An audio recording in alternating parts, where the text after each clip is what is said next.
Fordele og ulemper ved atomkraft. Fordele ved atomkraft. Fordele er, at der er hurtig adgang til meget energi. CO2-neutral. Atomkraftværk udleder ikke drivhusgasser.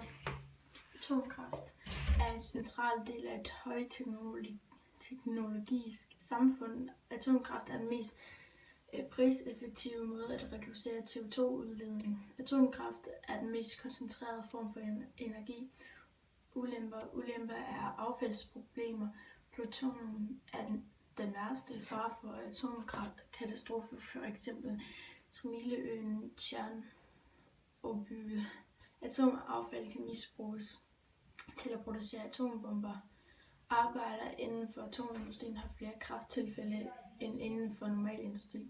Højere dødelighed blandt arbejdere i uranminer.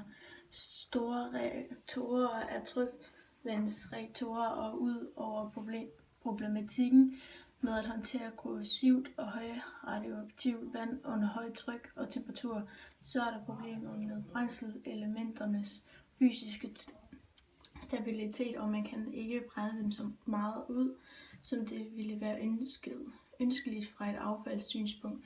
Når man insisterer på reversibel deponering, bliver det frygteligt dyrt at deponere. Man kan bruge et stykke grundfjeld.